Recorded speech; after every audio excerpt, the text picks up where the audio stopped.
Hey all, welcome to Forest County, Pennsylvania and the Forest County Outback channel, where we combine history with the outdoors. Now today we're headed back to Spring Creek to the glass sand works.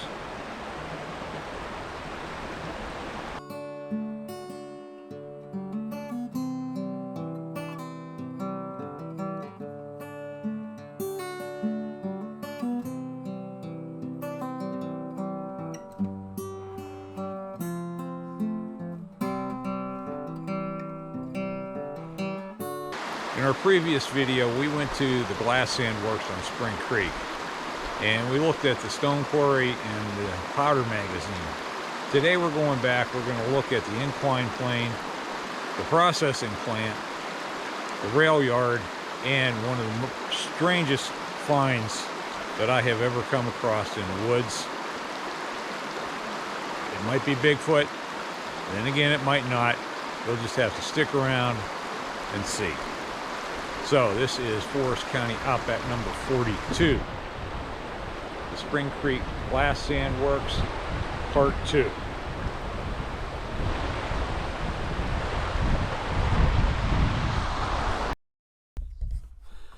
This is the head of the gravity plane, and this pit contained the machinery for the friction brake that controlled the descent of the loaded cars down to the works. And there would have been a structure similar to this to house everything, and a single man could control all the movements on the plane. Okay, so the mine cars were brought to the incline plane, placed on the tracks. They would have some kind of a switch system so they could put them on, shunt them onto the tracks, and they would head down the hill. And this was a pretty clever design. It did not require an engine to operate it. What they used was the weight of the loaded cars going down to pull the empty cars back up. And there was a single track at the top and a single track at the bottom. And in the middle there was what they called the parting or the passing. And that's where it switched to double track, and there were a set of dogs on there where when a car hit them they would automatically shunt them off to one track or the other, and so they would pass right there. And of course the loaded cars then would continue on down to the Tipple. All right, this is the parting or the passing or whatever. You can see where the path of the plane widens. So this is where the cars would have been passing each other.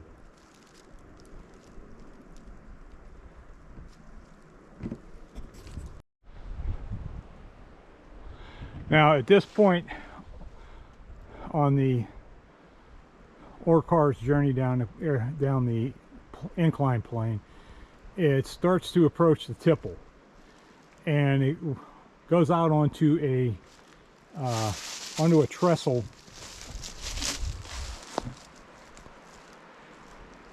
and there's several footings down here, concrete piers to support the trestle, and it will go into the Tipple, and that's where it'll be dumped. And that Tipple is if you look on the photo, it's that tall building on the right hand side of the sandworks,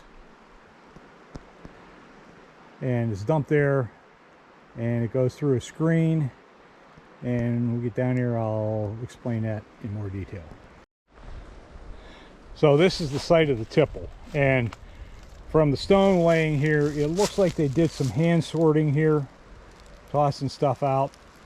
But anyhow, it would go through a screen. It was heavy iron bars, about a 3-inch squares, and those pieces would be fed into the machine that sat there. It was the Blake jaw crusher, and then eventually the material from the car would be fed into there. and that had a stationary oh, I don't know what you call it, but the jaw came up against it and crushed the stone. Now, a lot of places they did dry crushing. This place, it was wet. They had a reservoir up that way, and you can see where the pipeline came down here to feed that. And that reservoir was filled by a pump house down on the creek.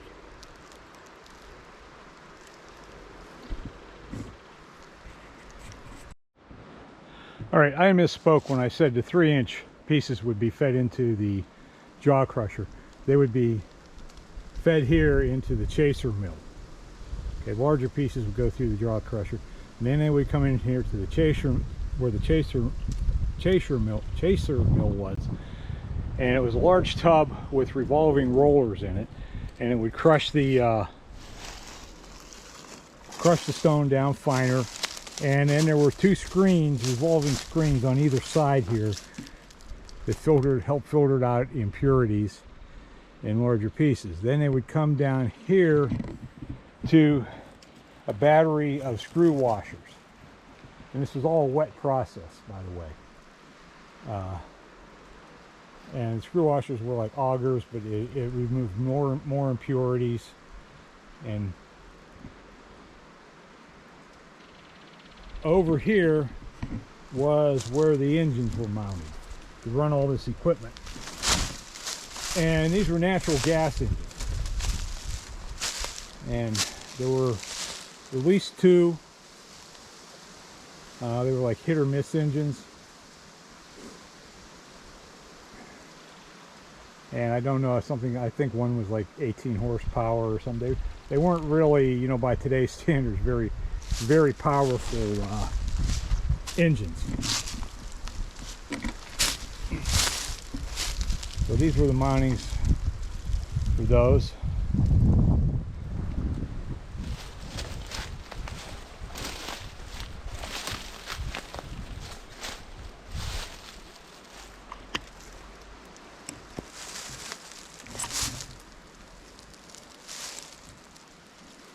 And the way they mounted these engines, they would have these metal tubes, and they were hollow, and they would set the engine down, and then they would fill them with concrete and insert the mounting bolts. So that eliminated the need for really, really precise placing of your mounting bolts.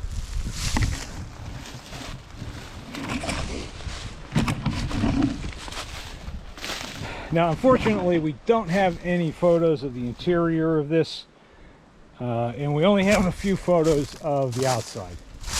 Now, from the screw washer, they would go onto a conveyor belt out onto this. This was the drying floor, and they would be dropped off in different piles, or not the drying floor, but the draining floor. And they would be dropped off into separate piles. Now, they sold both wet and dry sand, and these were loaded into box cars in burlap bags or by wheelbarrow. And this road over here was the siding from the Tionesta Valley Railroad. Box cars would be spotted down here, and you see those large doors in the building. That's how they loaded. That's how they accessed the cars. So if they were going to do dry sand, they would sit here on the draining floor for 12 hours, and then they would be shoveled onto another conveyor, and that would take them up to this machine up here. This would, hang on a second, let me get through here. This was the steam dryer. And the conveyor would be elevated to the top of the dryer, and the dryer was brick, and it had steam pipes going through it to provide heat, and it would filter down through the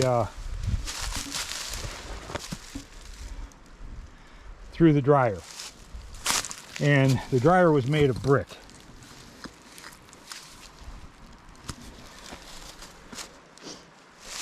And then this was the other end of the building. See, there was a railroad siding came up here.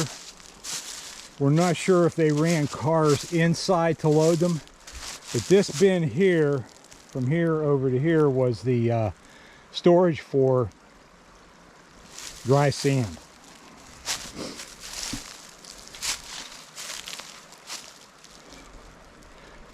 Well, okay, I'm a little confusing here. That was a we're not sure what those were. Those piers, probably mining for the conveyor. But this here was a large bin, two-story bin for storage of dry sand. And they could produce something like 150 tons of sand a day.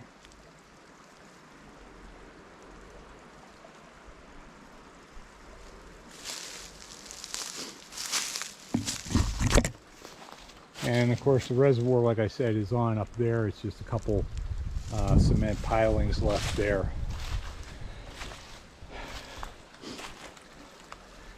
It certainly looks like they did run cars into here.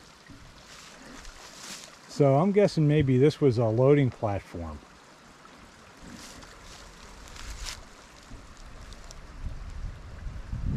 Yeah, I'll bet you.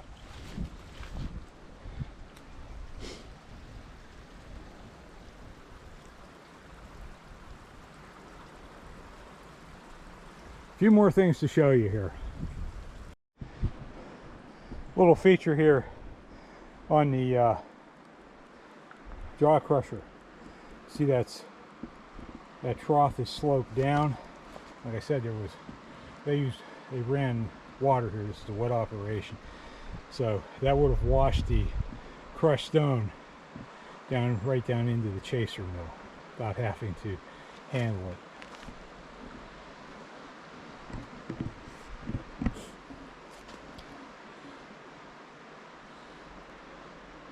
There's something about the engines at Ranny's.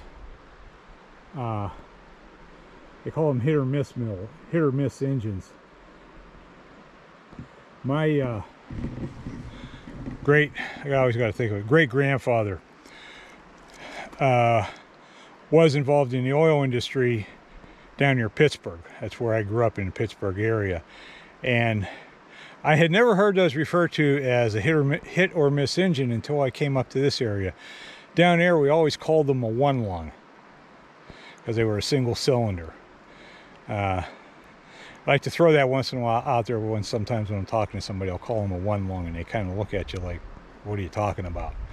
Yeah, that was the same thing as a hit or miss engine. Just a little different regional terminology. So.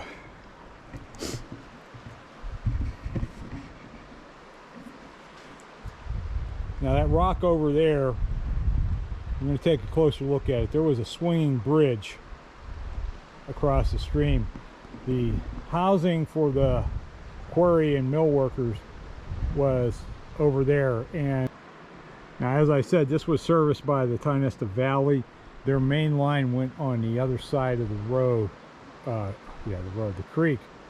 And what was interesting, let me show you this. This is a railroad map from 1917, and okay, you can see the sand plant and the siding coming in, and you look at downstream. There was a small rail yard down there for this.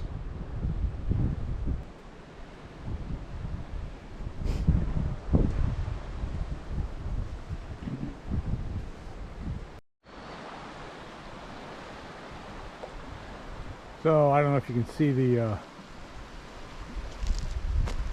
south end of the building there. where all the machinery was. But over here, and you can't see it because of the high water, there was a dam here. Created a pond that they use for water in the mill. Now, as I said, this rock here, and you can see it in one photo, you can see the bridge. But it came over here. See, there's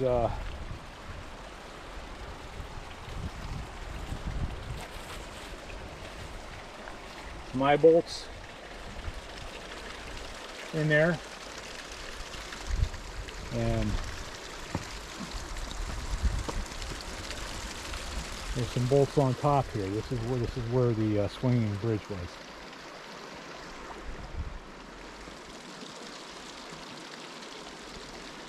Now, the Forest Service acquired this property in 1934. The operation shut down around 1926. Right? The Forest Service acquired this in 1934, and apparently the mill was still here. Because the property owners were given 1 year to remove the machinery, and they specified the machinery: the jaw crusher, the chaser mill, and a couple of other things. So yeah, it was still standing almost 8 years after it shut down. Now, I'm not going to go down there because of the high water, and I'm tired, but there's some carvings on that stone down there from the CCC. So there's the engine mounts. This is the area of the draining floor along here. This retaining wall is in bad shape. Not good quality concrete. And then along in here was the steam dryer.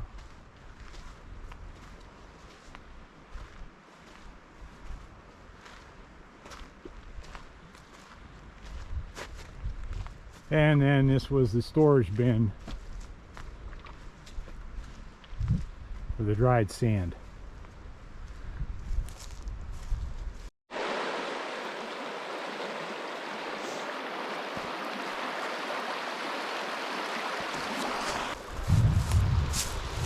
All right, so we're down to the area of the yard, and you notice this one siding off the main line bypasses the sandworks, but comes into the yard and crosses Spring Creek, and it comes across on this trestle here.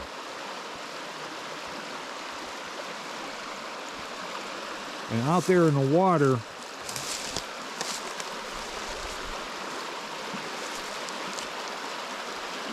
are a couple of timbers for the trestle.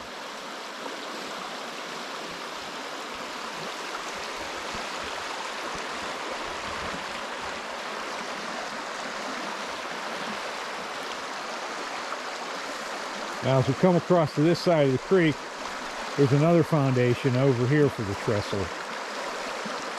And there's the timber there.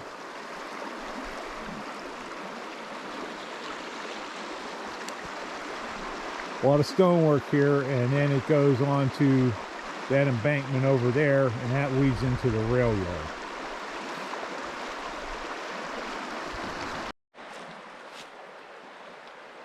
See these trenches here for the vents for the trestle.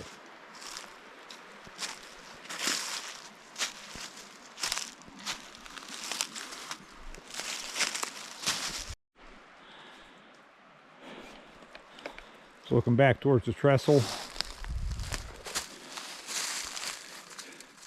and this is looking towards the yard.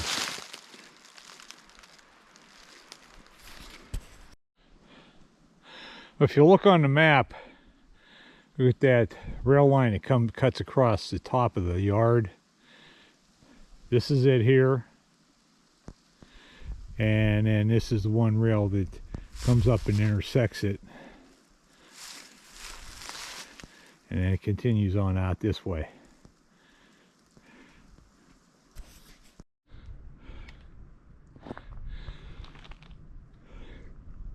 So this is where the sidings start splitting off from the main road, and the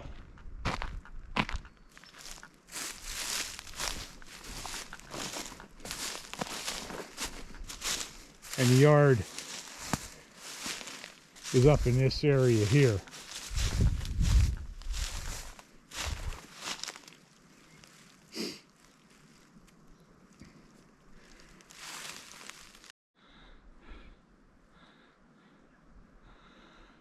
Hard to believe that there was a rail yard in this area at one time.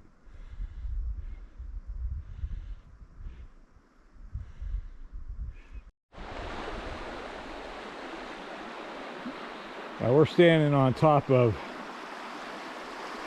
that railroad embankment, opposite side, where that bridge is. And you can see the, yeah, you should be able to see the timbers in the water there. There's that little foundation that we were standing on earlier.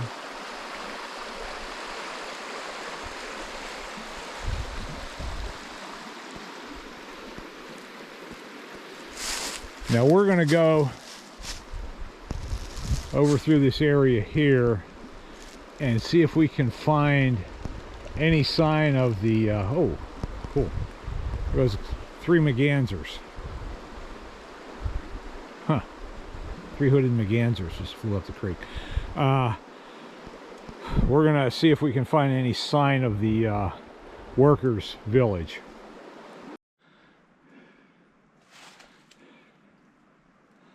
I'm not real hopeful of finding anything in here.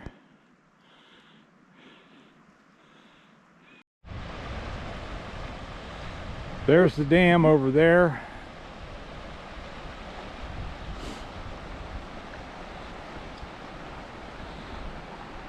There's the rock. This is where the swinging bridge was.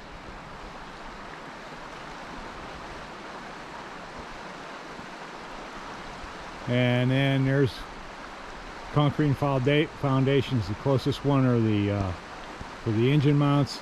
The farthest one is for the jaw crusher.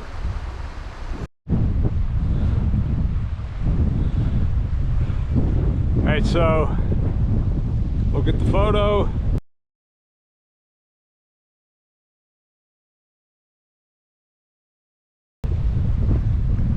And this is the scene today.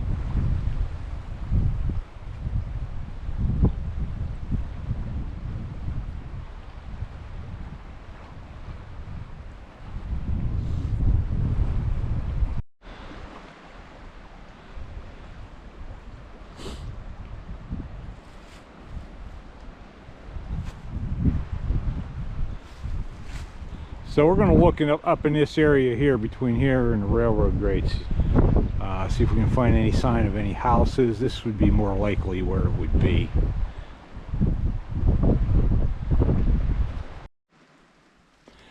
Okay, we're up in the area where we think the workers' houses might have been, and this is bizarre. This is a pile of concrete. They're like concrete bags, or bags of concrete.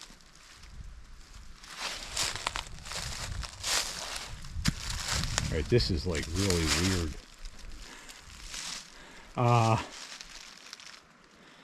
Maybe has something to do with the CCC.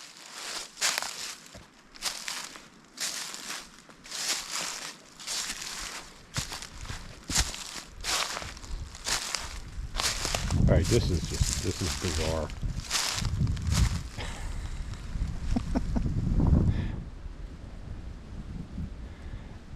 It's like the paper or the burlap or whatever rotted away. These things got wet.